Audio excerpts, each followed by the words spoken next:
Welcome to the Pretty Intense podcast.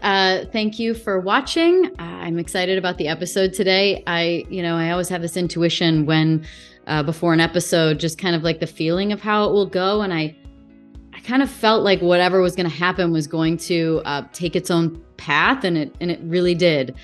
Today on the show is Richard Grannon. He's an entrepreneur. He's a best-selling author. He's a performance coach, and he also has an amazing YouTube channel, which is how I know him. Over 200 million views on his channel. He talks about personality disorder, narcissism. It's very educational. Today's show went from, of course, personality disorder, which in and of itself took an interesting direction. Of course, people want to villainize a narcissist so much, but at the end of the day, the conversation had a lot to do with the other side of it, which is codependency and how it's no angel either. I think that's an important conversation to have.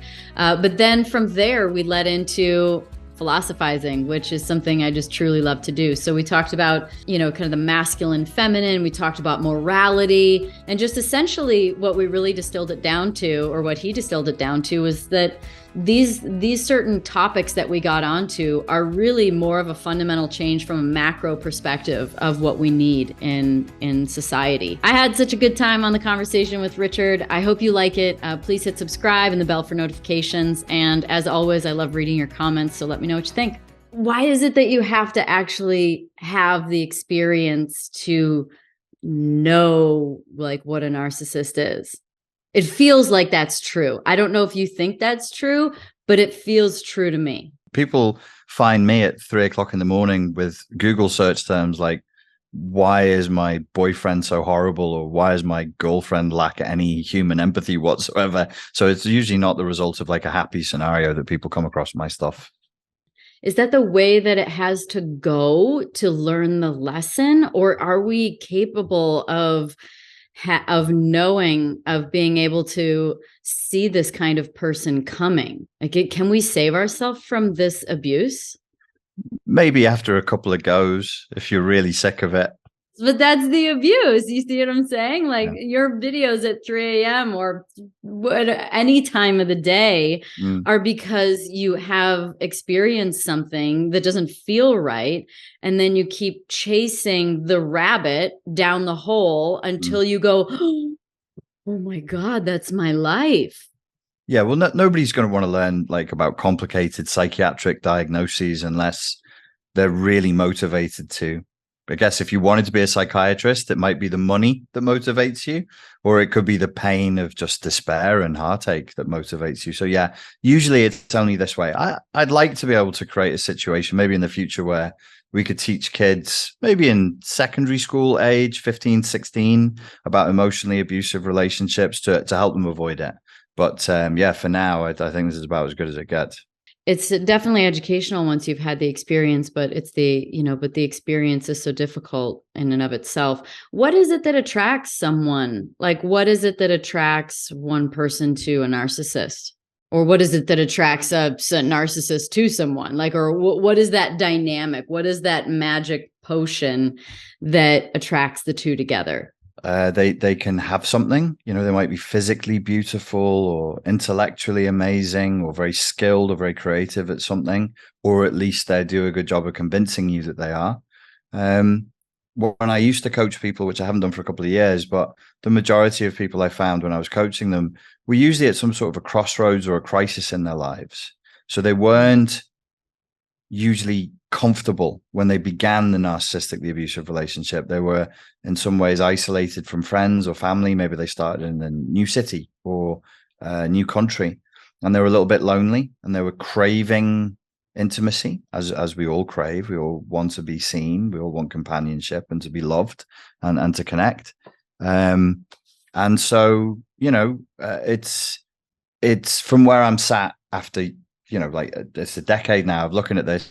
I'm not surprised that people get into narcissistically abusive relationships at all. I wouldn't pathologize people who get into narcissistically abusive relationships or say there's something intrinsically wrong with them.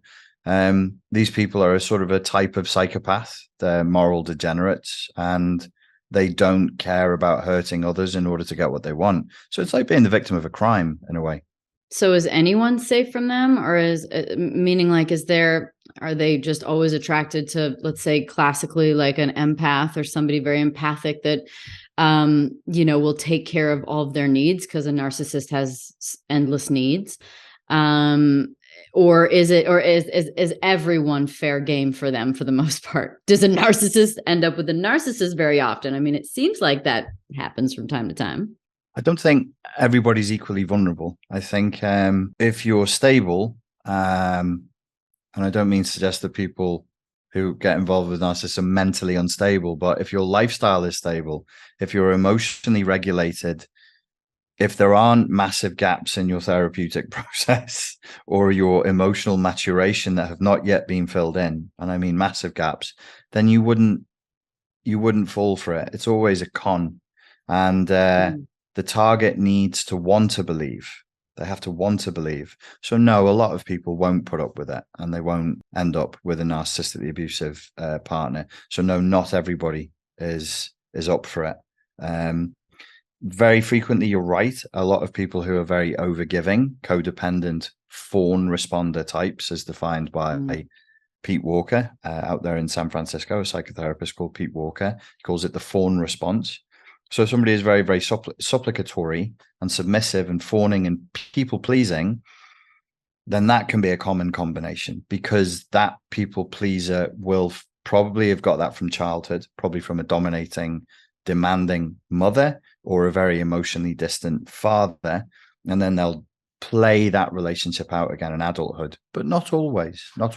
We shouldn't, I've got to be careful not to encourage people to make simple models of this, because it's not a very simple situation. What is it that creates, because it's interesting, it's like I find this, I contemplate a lot of things about reality, and one of which is, are we a simulation? And it sure sometimes feels like it when you think about the pattern of a narcissist, because they don't know they are most of the time, but they're all the same. They might express slightly different through being like covert or overt, but generally speaking, you're like, oh, wow, there it is. Yep. That's why you can look at the top 10, hit list of what to look out for, and they fall into it. So, but what is it that actually creates this personality disorder within someone? The model that I worked from, that I came up with back in 2015 is a reasonably good working model, is that the narcissist is raised in an environment where they're split between two polarities of delusion. So they'll be told by parents who are traumatized and personality disordered, who engage in something called splitting, where a person is split off into entirely good or entirely bad parts. And they do that with the narcissist to be. So the child is trapped between two pillars. One pillar says, you're the worst of the worst, you're demonic.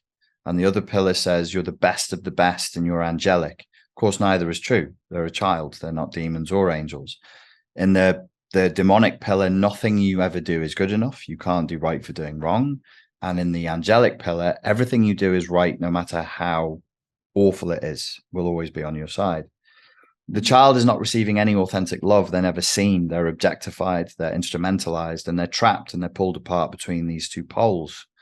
Of course, they gravitate to the pole that hurts them the least, that causes them the least shame and desire to self-negate, which is the angelic one. So nothing I do is ever wrong. Nothing I do is ever wrong, but they're split. So both these are delusional. So the way to understand the narcissist is a highly traumatized child who lives in a perpetual break from reality in childhood. And instead of recovering from it, they just live inside of that psychotic break. They create their own environment that keeps them broken effectively. They walk on broken legs for the rest of their lives. My understanding of the narcissist is generally that a lot more towards the demon side, the nothing that they do is right, and that they end up having to go, they have so much shame that they create this facade so that they can feel better about themselves, but really they hate themselves because they've been taught nothing's ever good enough. What is that other side? That's where either a parent, an adult, or an institution effectively spoils them, effectively tells them that they're wonderful and they're amazing. our views around childhood trauma are rigid, honestly, like generally speaking, within our culture, between America, Canada, and the United Kingdom. So we think of childhood trauma as just abuse. It's just abuse. But spoiling is also abuse. Putting children on pedestals is also a form of abuse, because they're no longer a child. They're now objectified. And what's really happening when we spoil a child is it's not about the child, it's about us. So it's a narcissistic way of relating to children. It's really controversial area, this. Like, it really upsets people. Like, I love spoiling children. I love spoiling my nieces and nephews. And in the case of my narcissistic ex-husband, he wasn't spoiled at all. It's false. Something, somewhere, somebody taught them that they were entitled to a special level of attention and a special level of treatment that nobody else was treated to. It's very common, even in people who seem to have led lives of what externally and objectively look like just endless abuse. It's there. It's there. And we as outsiders will not get access to that information. So you can't say, but I asked my ex-husband and he wasn't spoiled. He told me he wasn't spoiled. He's not going to tell you. Your ex-wife isn't going to tell you. Your mother-in-law isn't going to tell you. Somebody somewhere gave that child the idea that they were very, very special. And it's usually performative. It's not you, Danica. If you're a small girl, you, Danica, are very wonderful because you're you. You're just a great kid, and I love you, and that's it. No, it's you, Danica, are a great piano player, or you're very pretty, or you're just a genius at maths.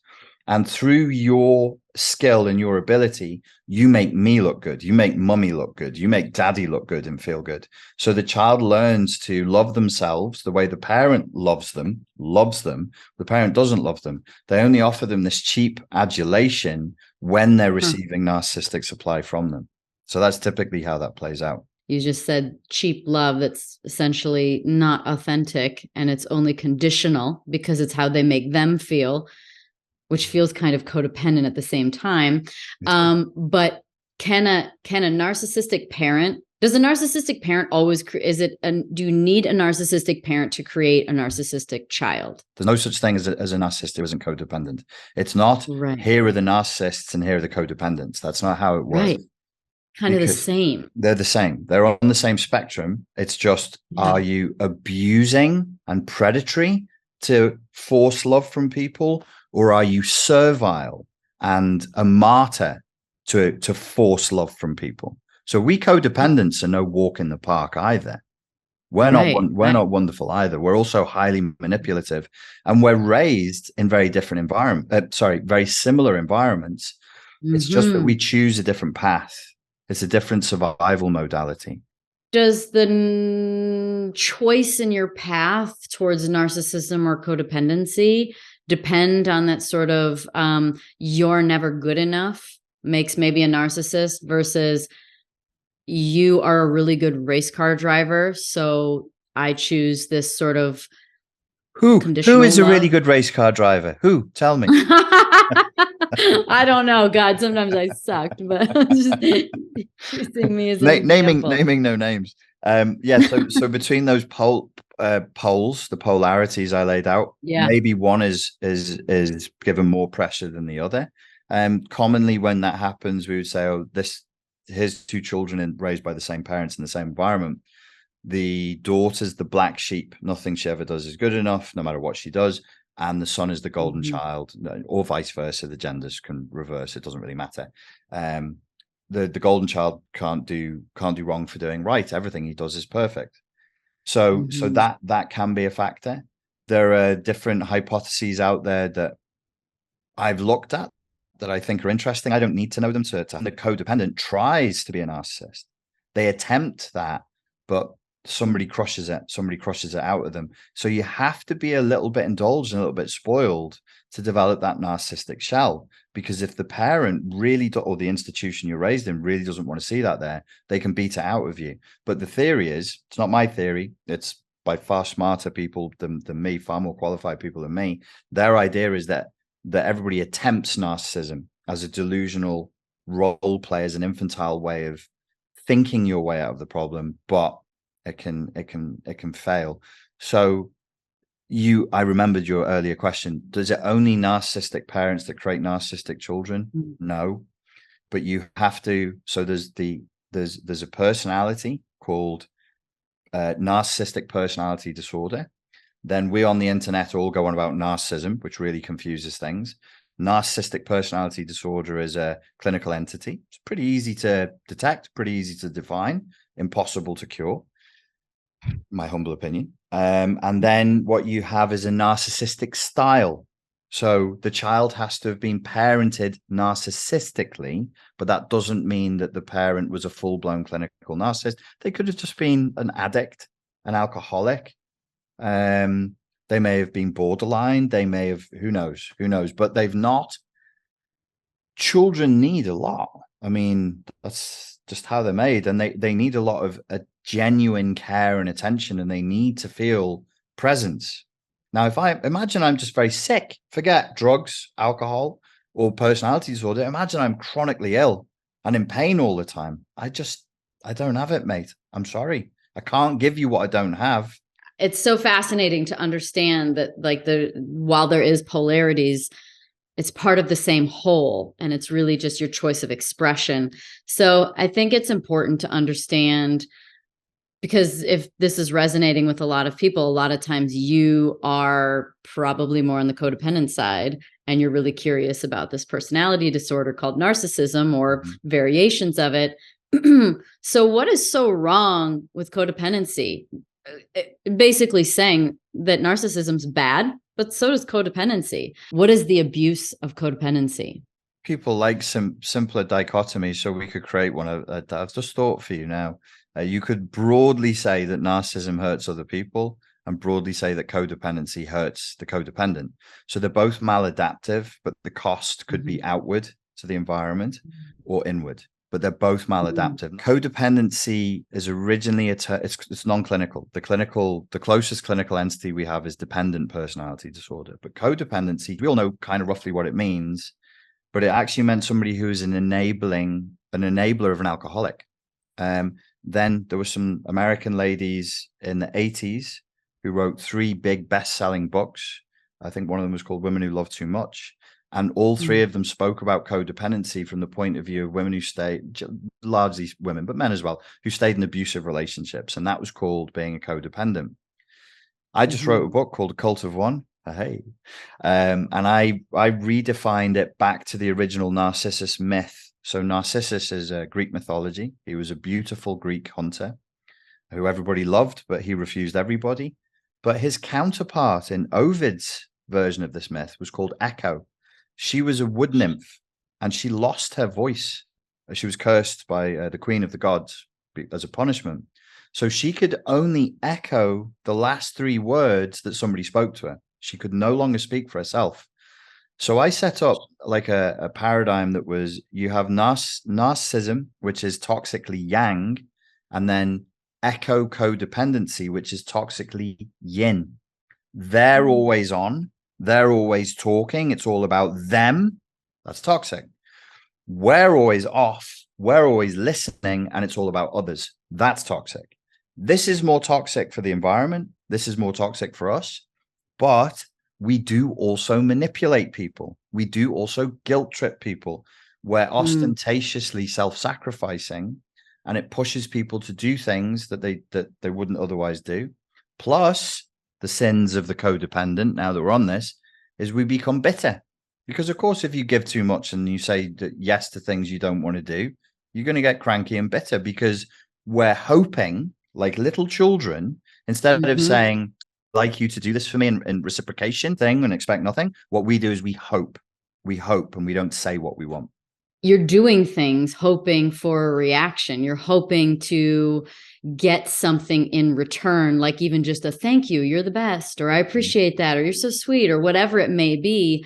And also on top of that is a deeper hurt in the manipulation that you could try and achieve as a codependent, is that however you feel about me is how I feel about me. Yes. And that makes you do things to try and, feel better. But it's fleeting because it's inconsistent, because it's not you. Yes. So yeah, that makes perfect sense that the narcissist will essentially hurt outside of them more than a codependent. A codependent continues to abandon themselves over and over again and what they really want. And that's what makes them not real either, to some degrees, because, you know, like, I don't know if this is something you struggled with, but I remember starting to ask myself the question, what do I want to do today? Like, what would make me happy today? And you like don't have an answer at first. You're like, I don't know, whatever you want to do. I want to serve my master today. That's what I want to do because I'm a slave. Yeah, no, there's what you just said is interesting, and it points back to this key issue with the codependency and the narcissism. However you feel about me is however I'm going to feel about me. This is because codependency, echo codependency, we draw all of our sense of self from others, which is kind of weird. It's parasitic, and we're not really being ourselves. We're showing up, but we're not there. We're haunting our own lives. Is also codependent because all of their sense of self comes from others. The narcissist and codependent were not allowed to develop a real authentic self in childhood. It was simply verboten. So they never learned how to do it. They don't know how to access it. The narcissist also is in many ways empty. Everything they do is for the reactions they can garner from other people. This is called narcissistic supply. Everything they do is for narcissistic supply. They run out of that, and they experience a kind of death. They go into real critical collapse if they run out of that. What is a codependent death? Is there an equal and opposite codependent death that they experience? We're more resilient. We're much more resilient in that regard because, so like I said to you, like the false dichotomy, we love creating twos. We have like a two-party system, and there's two wings on a bird, and we have two eyes, and we have two hands. We're obsessed. I'm sure if we had three hands, we'd make everything into threes. So we go, here it is. Here's the issue on one side, and here's the issue on the other. So I've drawn this comparison between narcissists and codependents. Here's a pretty critical issue and difference for mental health. And this is why codependency isn't a clinical entity. We're not mad. we're neurotic, but not psychotic. We're not psychotic. They're psychotic because they have a break with reality. They cannot access reality untainted. We can. Codependents are pretty realistic. They can see other people. Narcissists can't. Codependents don't see themselves very well. Narcissists see the codependent usually better than they see themselves because there's not much there to see, but our connection with reality is much better. I've heard it argued that we have a kind of codependent supply, which is the need to serve others, but I've never seen a codependent. That doesn't happen. So the emotional dysregulation, I can say with certainty, you show me a person who's been diagnosed like clinically by a clinician with narcissistic personality disorder, that's a very emotionally dysregulated person.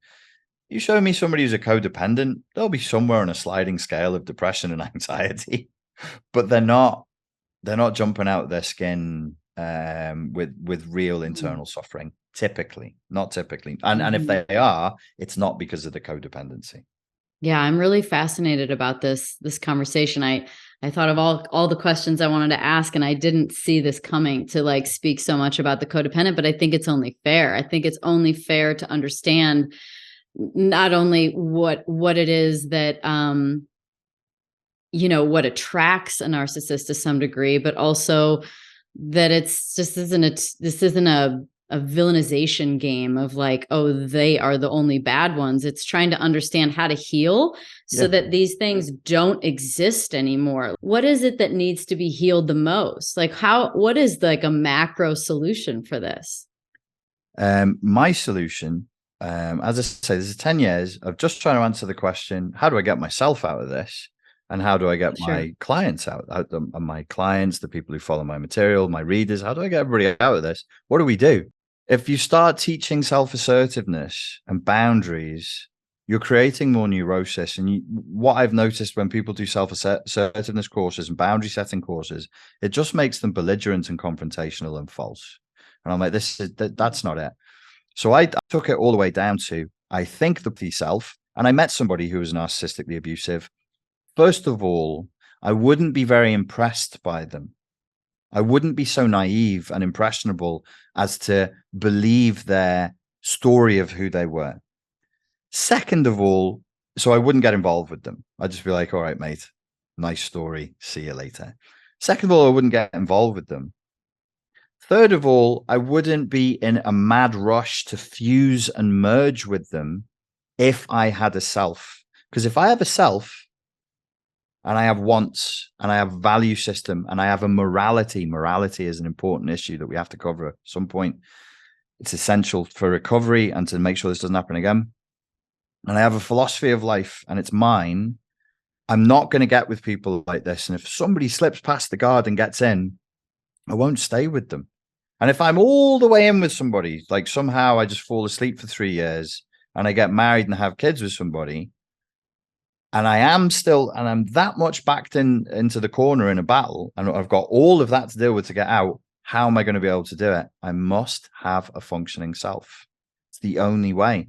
So the good news is, if people come to me now with the issue of codependency, having been in a narcissistic abusive relationship, I'm like, hey, I'm not only going to get you over this relationship, make sure it never happens again, but I believe I can help. If I can take you on the same path I walked down, I can put you back to life because you're not living and you never were. Yeah.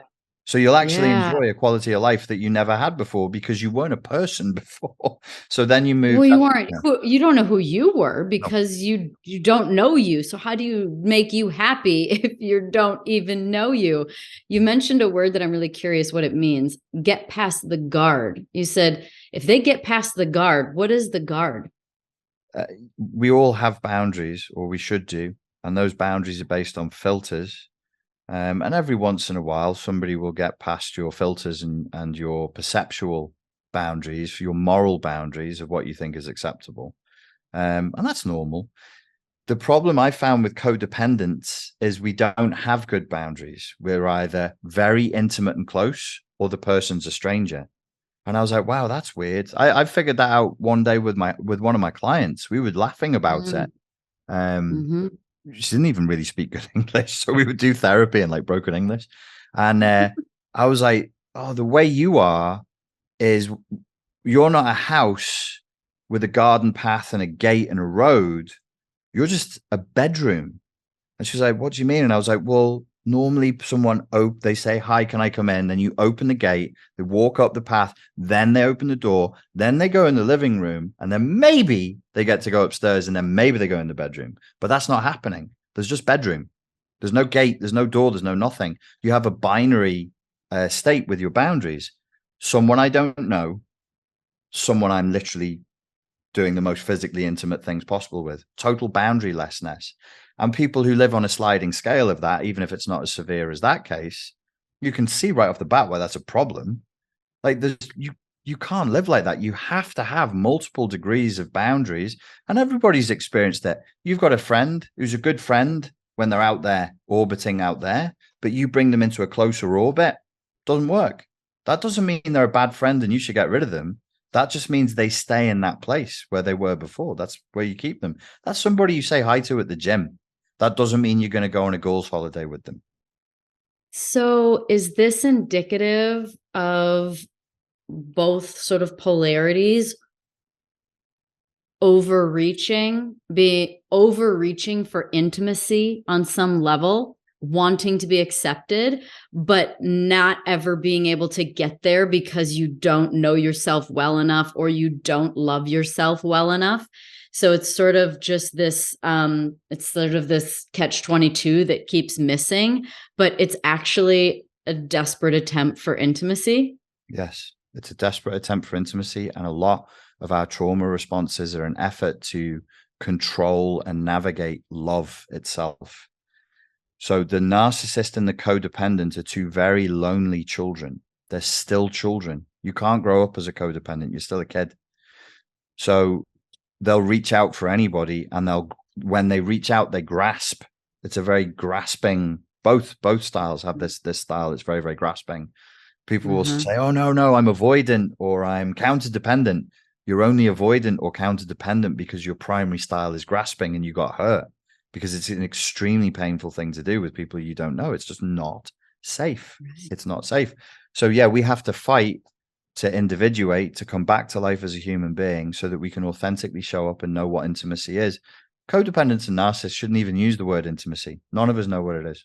None of us know what it is. And as culture becomes more narcissistic and codependent, intimacy itself is now dying, which is evident through multiple modalities. What is the fastest or best path to truly understanding intimacy? Bravery, courage. You know, you have to, it hurts if you've been asleep your whole life. We show up as the weakest of the weak, a scarecrow. Don't attack me, leave me be. You can attack this false image of me and it doesn't really hurt me because that's not really me. So I'll never be me. So you can't hurt me. That's a child's response. That's not an adult's response. To show up as us, yeah, it takes a lot of courage. It takes, you know, frankly, the old classic therapeutic work. You got to figure out what you're scared of. You got to figure out what you're not asking for. You have to learn new skills from atrophied muscles that you've never walked on, that you've never used before, like asking for what you want and being open and humble enough to hear the word no. Codependents do acrobatics and cartwheels at a master level just to never hear the word no. That's not an acceptable way for adults to communicate and still talk about authenticity and intimacy. We have to be vulnerable to be intimate, and you're vulnerable to being rejected. Oh, good. No, you know, what would happen then if I was rejected? Well, you'll survive. You know, you take your knocks and you just crack on. It's okay. The first one will really suck. The second one is not so bad, and so on and so forth. It's a more robust and a resilient way of living life. So what is it that we're talking about, the steps to knowing yourself and being able to create this relationship with the self first and then be able to achieve the intimacy, because essentially you develop that within yourself to really know who you are. This is probably not going to be heard by narcissists, right? So, and they're probably not going to have enough self-awareness to even know that it's something that they need to address. I really don't understand that. I don't understand why there's no cure. I don't understand what the dissonance is that they have within them that doesn't allow them to heal. I mean, it seems like the best of the narcissists are the ones that are like, look, they're out there in the world kind of being narcissistic by using their disordered sort of thinking and way of living to help people, right? But they're like, I can't be cured. I still slip up, you know, like, why is it that they can't see and change? Like, why? They see perfectly. Why should they change? Why should they change? So this is the philosophical part of the therapeutic process. Like, I love this part. But let's think about this. It's working. They're right. They're right. It's working just fine for them. And it may as well be to them like ancient Greek. They don't know what we mean, intimacy and vulnerability. What are these vague notions? I've never felt feelings. I felt rage. I felt lust. I felt envy. No, but intimacy. Can I eat it? Can I have sex with it? I'm not. Can I wear it as a Gucci handbag? No, I'm not. Intimacy, you can keep it. They're fine. They have no interest in changing. Therapy is nothing but an opportunity for them to flex their muscles and stretch their claws and practice what they do. They charm the pants off therapists. They'll say, this is the best therapy. You're so good. I've never had so many revelations. Because there's a never-ending supply of people. Yeah. There's a never-ending supply of people. So since their abuse goes on the outside to protect them, and essentially on the other side of the coin, the codependent is hurting themselves over and over again, they can't escape themselves. So you actually end up reaching a breaking point, unlike a narcissist who just moves on to the next people, which is why you see them have new friends all the time. And they have to keep turning this sort of system over and over and over because they eat them up, right? Like they can eat that Gucci handbag, people. Like they can eat them up over and over and over again. Is that why? That's it. If it works, if it's the classic grandiose narcissist. Now, if it fails and they're the vulnerable narcissist. So the classic grandiose narcissist thinks they're amazing, and largely they get the world to agree. The vulnerable or fragile narcissist thinks they're amazing, and largely they can't get the world to agree. But yeah, if they can do it, they don't care. They won't miss you. They won't miss you because they don't know you. They don't know who the hell you are. There's only an internalized representation of you drawn in 2D and crayon by a 4-year-old child of you. You will have the experience when you're with them. This person knows me better than my mother, than my father, than God himself. They haven't got a clue who you are. Not a clue. All they're doing is mirroring you. How did they love bomb the shit out of you to tell you all the things that needed to be heard to buy in? Because we're open books and we don't know it. We think we're so complicated and so complex, and it's written all over our silly little faces. And they ask questions too. Like, yeah, what is it that I should never do to make sure that this lasts? All you do is tell them the keys to the kingdom of pain. Yes. Yes. Anything you say can and will be used against you as ammunition and torture later on. It's so true. Okay, let's talk a little bit of like that cycle. Like, I don't know if people are hanging in there. I'm sure that they probably know this, but like, explain this cycle of a narcissist to someone who might not understand. Yeah, they find you and they idealize you. Then you're drawn into a sort of a covert contract with them through some sort of bait. Now, the bait will either be money or fame or love or access to something. It's pretty demonic, you know. There's a lot of like deals with the devil sort of thing, like contracts and all that goes on. Once they've got you, you enter into a shared fantasy space with them. The shared fantasy was identified by a psychotherapist called Sander in 1989. All of us have a shared fantasy when we're in relationships. It's perfectly normal. But the narcissistic shared fantasy is a very dark one. So the shared fantasy that you're then trapped in sort of functions like the Matrix. You then submerge into a simulated reality. So life with a narcissist has a very unique flavor because it's not real. It's a kind of flight of fancy, a folie à deux, that the two of you have created. You sort of idealize each other, but particularly they idealize you in the love bombing phase, and then you're trapped in a virtual reality simulator of their design. So you will actually genuinely feel better about yourself, you think, but what you're consuming is narcissistic supply, not genuine self-love. So then, sadly, dear viewers, we become addicted to narcissistic supply. And in this way, we become micro-narcissists. It's an infection. You have to become emotionally literate. You must connect with your emotions again. So one of the classic things I get in coaching with people is they'll sort of cry and they'll go, I already did the work. I went to therapy for 10 years. And I'll always say, but if you didn't learn to access and make friends with your emotions again, all of that therapy was for nothing. You must become emotionally literate. You can't live life as an emotional illiterate. It's not going to work. Your emotions are part of you as much as your hands and your feet are. You cannot deny the existence of your hands and live healthily, nor can you deny the existence of your emotions. So where your real self is where your feelings are. I'm not saying become blindly submissive to emotion. Never. We should always use reason first. But how you actually authentically feel about pineapple on pizza is who you are.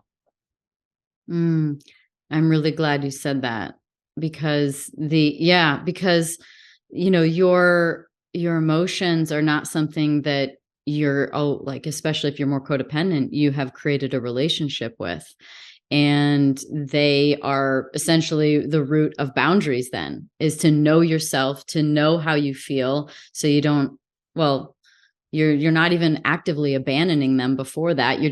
That's just your pattern. So like being able to tap into that is definitely a navigation tool out.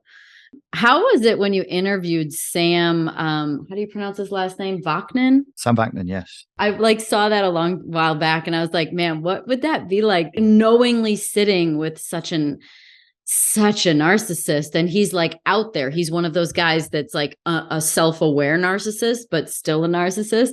Does that feel weird? Do you feel like you're always like getting set up or something? Sam interpersonally is pretty polite, to be honest with you, most of the time. So it's okay for me as a business person and as a professional to do that, but I don't recommend that anybody else engage in contact with him. It's very dangerous. He is openly, as you just said, admittedly, a very, very sick man. So people really should bear that in mind at all times and really keep a distance from him. You really have to know what you're doing to be in contact with a man like that. Speaking of contact, then there's the guy Tudor. He wrote the book No Contact. H.G. Tudor. Yes. Yeah. Yeah. And he is totally like, I mean, I think he even says that his sort of activism around narcissism is being a narcissist. Yes. Yeah. No, it's interesting. Like, the people who are online who are coming at it from that point of view. But what my like followers and viewers and clients will say is they get a lot from that. They like to hear from people who've been diagnosed with narcissistic personality disorder, because it gives them direct insight into the way those people think. What do you like philosophizing about? Let me ask that first. Well, I'll tell you what I like philosophizing about, and I'll answer it in a way that'll be useful to your viewers if they've been in a narcissistically abusive relationship. Okay. Moral philosophy is very important. If you're in an abusive relationship and you're looking to get out and then you're looking to recover, you have to have a very substantial conversation with yourself, with your pastor, with a therapist or somebody about your moral philosophy. And you really need to figure out, we all do, whether you're a codependent or not, because our culture's become incredibly morally relativistic, which is very dangerous for everyone. You really have to figure out for you as an individual what is right and what is wrong.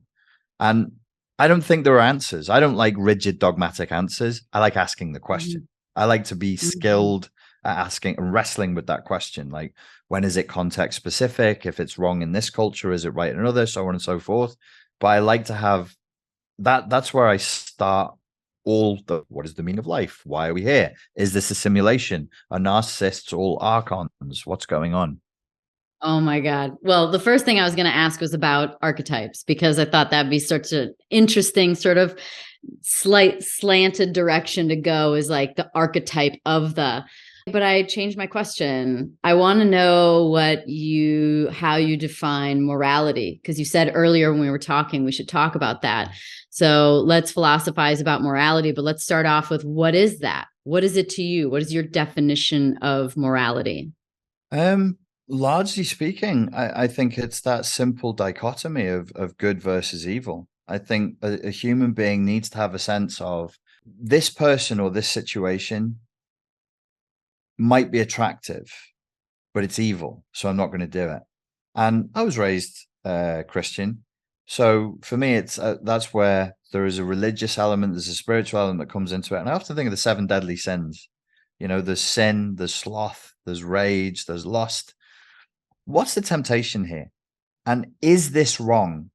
Now, if it seems to be like it's going to be really fun or really pleasurable, or it's going to give me some payoff in the material realm of the flesh, like it's going to make me famous, it's going to make me rich, there's going to be some pleasure there, there's going to be some payoff there. But I know that it's morally wrong. Am I going to do it or not? Now, if I have a strong moral code in my body somatically, I won't be able to do it. It's not a question of me going, I really want to, but I'm not going to. My body will reject it if I have a strong moral code. If I have a weak moral code, it's going to become a wrestling match between the angel and the devil. What creates that code? What creates the moral code? Because, you know, you could be in one culture where dog fighting is a totally normal thing and they see nothing wrong with it. And then you go to another culture and there are pets and we would never do that. So do you think that it's the culture that you grow up in that creates that moral code, which means that they're all different depending, you know, there's no one code? Or do you believe that there is sort of like an inner guidance system that operates the emotional body that gives you a somatic reaction to something where in that scenario, let's say someone could kind of have that physical reaction somatically to the dog fight, but they, it's just kind of in their culture and they have to deal with it. So do you think that there is essentially a code that comes through you, or is it totally defined by your culture? I think that when you say the word code, that's human. So the humans are creating the code, but the instinct is outside of us. And I don't have problems with these moral questions anymore. Dog fighting is evil, and you're a piece of crap if you do that anywhere in the world. You're just a bad human, and you should be made to fight with a dog. I agree. So as I've aged, I've become much more set on these things. The genital mutilation of children is acceptable in some cultures and unacceptable in others. So, for example, what happens in America is all men get circumcised. There's no reason for that. There's no medical justification for that. Female and male genital mutilation of children is wrong. I don't believe razor blades belong anywhere near children's genitals. No, I condemn it. Openly and vocally, I would just condemn it and say, no, it's barbaric. It's totally unnecessary. It serves no medical purpose. We shouldn't be doing it. It must stop. And on and on and on with these issues, they fall. There are some issues that I'm still not sure about, but generally speaking, for me, it's pretty clear. And this is not from Christianity. This came from me. I'll be honest with you, as we're at this point of the conversation, taking psychedelics in my teens, but then hanging out in a churchyard. If it's life affirming, then it's good. If it's life negating, then it's bad. Generally. So, and that was like taking visions of what we thought was good or bad throughout history. If a part of your body got bitten by a snake and started to rot, you'd be like, damn, that's bad. If you feel sexual pleasure, if you're attracted to somebody and then you have sex with them and you experience sexual pleasure and then you're blessed with a child, I would think that you would, if you were a primitive person, you would probably think, hey, that was good. Like, God must think there wasn't any part of this that wasn't rewarding, so this must be good. If it's life affirming, then generally speaking, good. If it's life negating, then bad. That's how I. And then you said code, so everything starts there for me, and then it's encoded down from there. I'm open though. I don't like to be rigid and too dogmatic, but I think we do have to have. I loathe moral relativism. I think it's so cowardly. I think it's really cowardly. What is it that prevents us from having a connection with our emotions so that we can be connected to that, to accurate morality from a macro perspective? What is creating the disconnection or making it more difficult for us to know? Satan.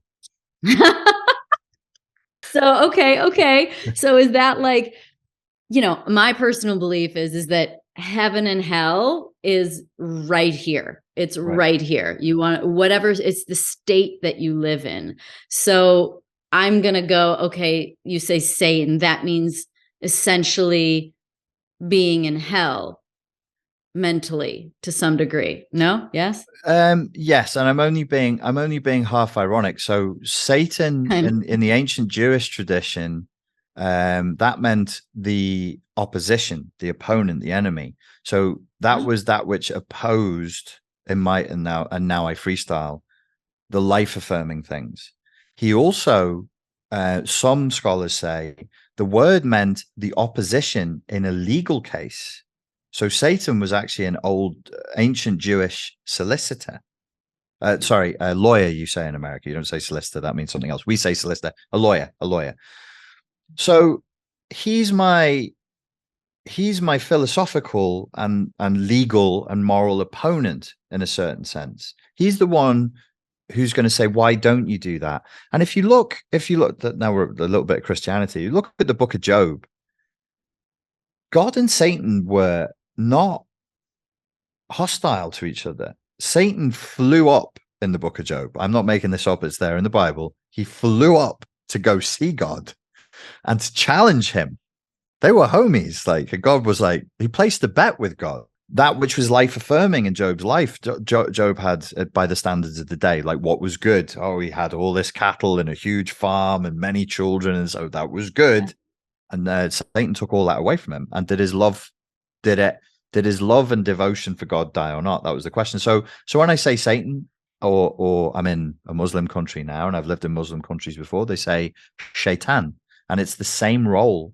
It's that which opposes your goodness. We know that there is a disciplined, structured, moral path to goodness that fights against that animalistic nature, but Satan gets in the way. So our depictions in the West would often cross over with the god Pan, this cloven-hoofed, dude with a horn. That's Pan. It's because they couldn't, the Christian church was struggling to get the bloody villagers to let go of Pan. They're like, no, we really like Pan. Can't we have Jesus and Pan? They're like, no. He's the worst thing ever. But Pan was earthly. He was of the flesh. He was very sexual, and he was a god of fecundity and of the harvest. And the Christian church had to get rid of that because they were worried it would make people behave in a way that was base, that would draw them back into evil. So where was their definition of good and evil? Was it the flesh versus the spiritual or whatever? But I don't have answers. I just think it's good for us all as human beings to consciously wrestle with these questions instead of watching the Kardashians. Brain cells just dying off. You reference a lot of mythological and religious stories. I'm curious what your perspective is on religion in general. I think that we are religious creatures. Now, we don't have to go back in time. We don't have to take on the old religions, but we are dying right now without religion. Our culture, our civilization is not expanding. We're not progressing. Everybody will tell you that we are because our smartphones are great, but we're dying. We're not. Explain that. That we're dying, or that we need religion? Yeah, that we're dying. If we're dying, how is that? Because on the counter side, I'd say that there's an expansion of consciousness to some degree too, and some awarenesses that are coming more into mainstream culture that are progressive, that maybe you couldn't have a conversation with someone about 10 years ago, but they're like, oh, okay. So what is it that's dying that we need? The will to live is dying. The strength to live, the courage to live. We're having conversations and arguments about things that we shouldn't even be talking about. We shouldn't even countenance the possibility of no civilized country should even have to take it to court whether children will be physically mutilated and transition to change their sex. That's the sign to me of a civilization that's dying. There is no way that anybody, the most radical person in the 1960s in the United Kingdom or America, these are the only two countries I can talk about with conviction and confidence, nobody would have. So talk about it. It's happening to a guy I know, a guy called Jeff Younger, who's a deeply religious man who his wife is trying to get his son to transition. His son is, I don't know how old his son would be now, but he's certainly under the age of 15. He's under the age of sexual consent, but apparently not under the age of consenting to have his genitals permanently removed. That is a civilization that's dying. And that, by the way, folks, is happening in Texas. Of all states, that's happening in Texas. It's mind-blowing to me. It's really bad. Yes, you're right. There is progress. The extent of evil that we see in the world now provokes the conversation, and it provokes a pushback in a culture that otherwise got a bit flabby. We'd all gotten a bit comfy because up until 2012, there was nothing really that much for us there wasn't a proper culture war. The culture wars from 2012, 2013 onwards, they really, really set off, and it's getting very, very passionate now. Why?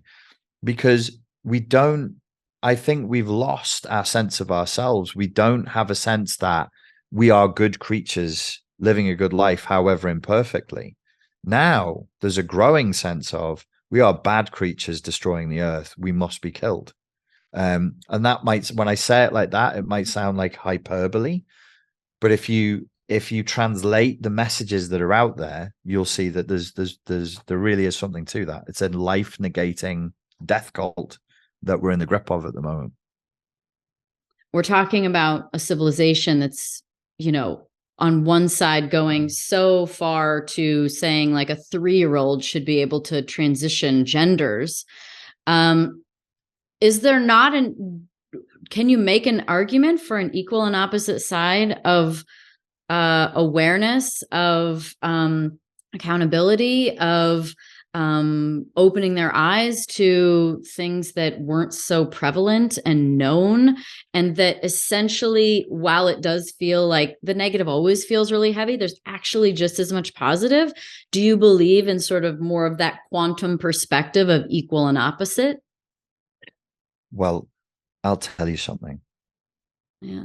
I'm kind of a hippie, really, at heart. I'm not even kind of a hippie. I'm definitely a hippie. So I'm a mystical hippie, and one of the things that I believe, though, even as a mystical hippie, is I have this sense that like men and women are very, very different, and that's a beautiful thing, and that's a source of life, is the polarity between men and women. Men are cynical and belligerent and pessimistic. Women are utopian and optimistic and idealistic. And so now we're having a conversation as a man and a woman where I'm saying everything is ruined and you're saying everything's but that's good. That's life affirming. That's the way it's supposed to be. So I want to frighten the villagers into action and you want to reassure them. And I'm saying, don't reassure them. Let them know fear. Let them take action. I don't want people to believe that other people are going to fix this for them anymore. Nobody's going to fix there's nobody's coming to save us. We can't sit back and wait for the people to come. Nobody's coming. And it really is. It's an existential crisis. It's not unsolvable. Good philosophy, good behavior. This is Buddhism now, like right action, right thought, right word, right deed. We can regulate this bad karma that we've built up. But we have, as a species, built up a tremendous amount of bad karma. So at a higher level, like narcissism and codependency, yes. But really, narcissism is evil. It's wrongdoing. It's moral injustice. You know, psychopaths, narcissists, they commit moral crimes in the world. And the job that I think that we have as people who want to see the world get better is to stop this spin of bad karma that's come down through the generations and through the centuries and say, no, it will stop with us. We won't give this job to our children. We won't give this job to our children's children. We'll do it. We'll stop the intergenerational trauma. We'll set the boundary. We'll say no. You started talking about man and woman, and one of the things that I watch a lot of information about, read about, curious about, is sort of the masculine feminine role. And another thing that's sort of emerging more in culture is this toxic masculinity or toxic femininity, or balancing the divine feminine and masculine within you. I'm curious what your thoughts are around that, if something's sort of peaking with you. And then essentially, like a very fundamental, like, should there be roles? Should there be gender roles? First question, that to me is a sign of failing. I met within what is hilariously known as the manosphere. And there are a lot of guys within there who are trying to preserve masculinity. And I have said to them, I'm very open with them about this. I think that is a redundant effort. You're going to end up trying to preserve a historical artifact. And we're all going to walk around with neck tattoos on steroids with leather jackets, trying to like make our voices sound like this and be really tough. And it's going to be ridiculous. The way you frame the question, it kind of saddens me, because you're right. There is this question about, what do women do? What do men do? How should we act?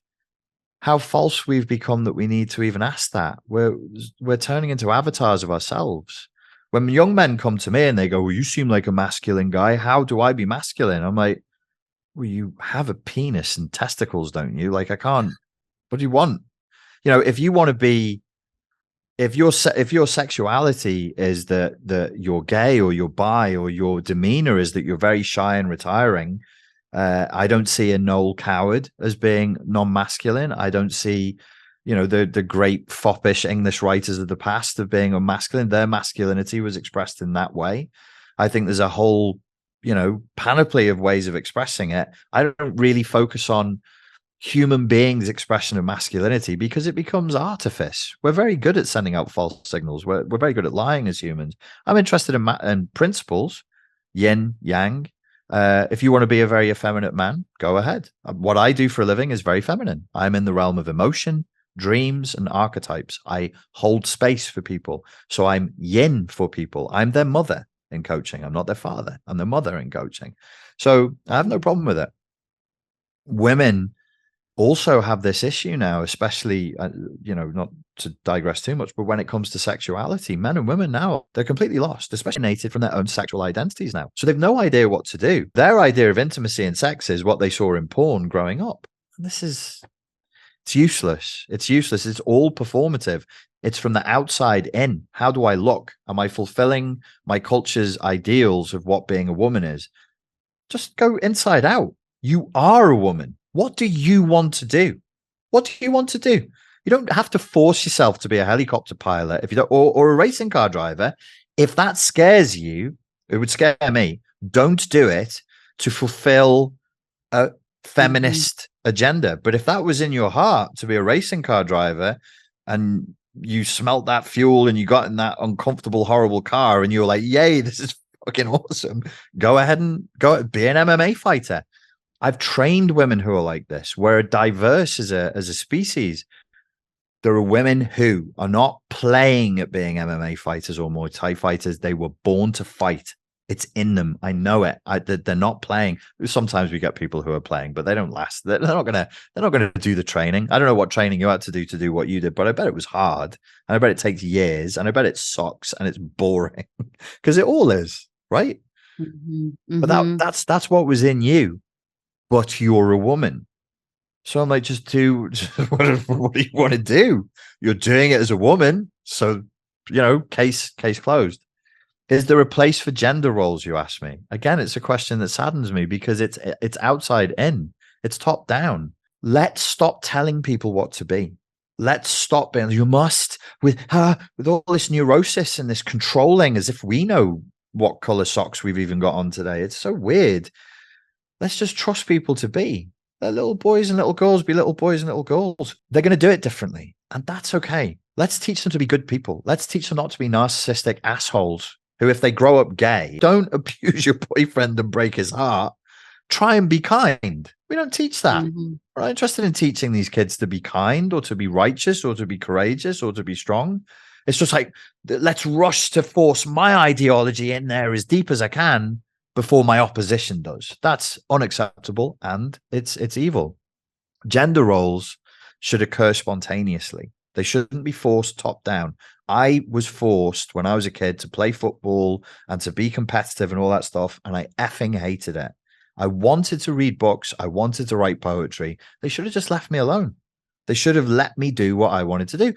As I grew up, I decided I love martial arts. I got into boxing spontaneously, naturally. That's what came out of me. It wasn't forced into me. People are too panicky and too controlling. People who really haven't got their own lives sorted out shouldn't be telling little boys and little girls how to live. They have no right.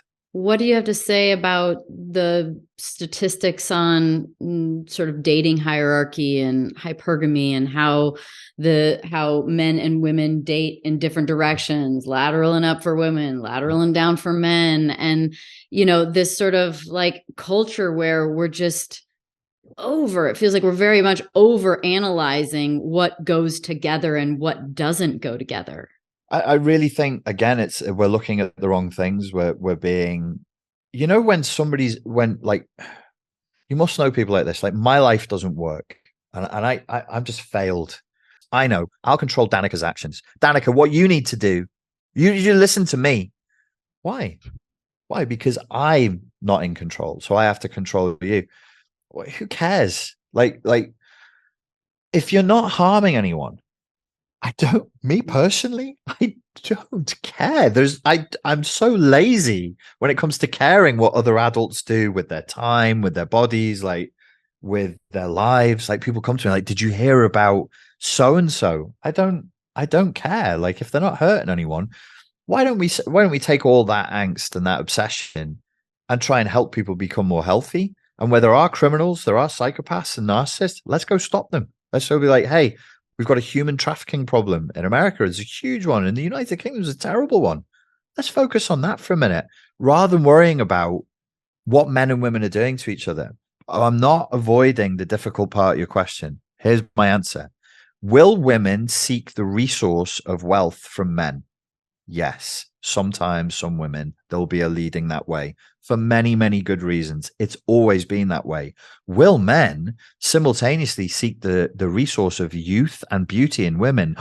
Yes. Why do they do that? Are men awful? Are women gold diggers? Because it helps their children survive. That's it.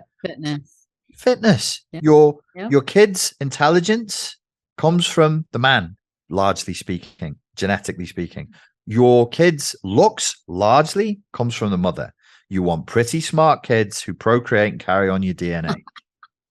What are we doing? Like, why are we agonizing over this? Just let people do it. It's always going to be there. There's always going to be a fight for resources.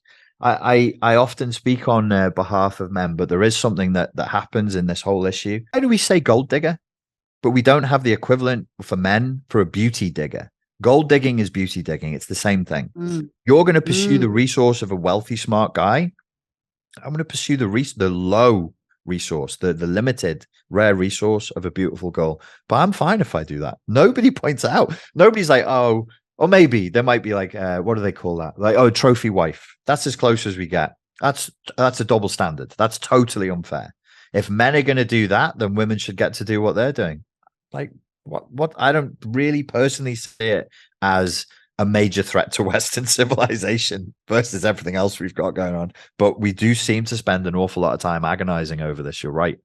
I agree. I mean, I think about it a lot. I think about the hypergamy stuff and like, how women that make more or are more successful or more well-known or things like that have a higher rate of divorce or unsuccessful relationships. And, sometimes I think, the more we talk about it, the more real it is, as opposed to just letting things be. But I don't know. It's hard to ignore. Are you saying there's a trend where if a woman has more resources and is more successful, the divorce rate is higher for women like that, is it? Mm-hmm. And just struggle in relationships, essentially. Okay. Because it triggers. Would that trigger a man? I cannot speak on behalf of all men as much as I would like to. Like, a lot of guys like drinking beer and watching football, and I can't do that. So I don't know. I would think when you say would it trigger a man, what have you noticed it triggers in men? Is it like an insecurity thing? Yeah. Like to have, I don't know, dominance for control? Well, okay, I can tell you how I feel as a person rather than as a man. If I knew that I was getting involved in a relationship with somebody who wanted dominance and control through any vector, I wouldn't want to be in a relationship with that person anyway. Right. Well, I'm trying to understand what the triggering is telling me. Yeah. What is it telling you? What's your theory for what's happening right now? What's your hypothesis philosophically? I think that right now there's a lot of chaos and disorder and resolving essentially within the planet on a lot of levels. And I think one of them is healing the union of the masculine and feminine within each one of us so that we can honor the other. And it doesn't mean that we all can do everything the same. We are the same in every area. It just means that there will essentially lead to less triggering and more of a respect for each other. And you will be able to honor each other in the ways that you stand out and you shine and you're great. And I think that's what's happening right now. It feels like from a philosophical, spiritual perspective is that there is a triggering, there is a conversation around this because it is being asked to be healed. Interesting. I'd not thought of it that way. And now that I'm thinking of it that way, I would agree. So there's a lot of focus on this because it's asking to be healed. If you were talking about yourself, do you have difficulties in relationship because you're successful and guys are intimidated by that? Yeah, I would have to say yes. I don't know what the solution is, but my mind goes to, I wonder what type of person is getting upset by that. I wonder what type of human is looking at another human and saying, I really, really like this person. I'm physically attracted to them. I'm emotionally attracted to them. Psychologically, we get on really well. God, I wish I could be with them, but she just has so much money. And I don't want to go on expensive holidays with her. I don't want to drive a fancy car. It really is that what's I don't think that's it. Like, I mean, I get it. When you explain the words out loud, it sounds ridiculous. But the truth is, I think it's more like it shows, I think it shines a light on what someone is not. Sure. If they're operating. Not really my problem, not like Yeah. I'm a problem, but I am a facilitator of information for themselves. Yes. You're showing them parts of themselves that they don't like. Yeah. So I suggest, dealing with humans who wish that they'd done more and just didn't. That's not a man who's doing what he wanted to do. Because even if all that man wanted to do was to have his own hand car wash, like that was his effing, just his dream, and he had it. And they haven't done what they want to do in their own lives. So that dude's going to be unhappy with you, with her, with him if he goes that way in the end. He's just unhappy. That's just an unfulfilled human being. Nobody should be that, in my humble opinion.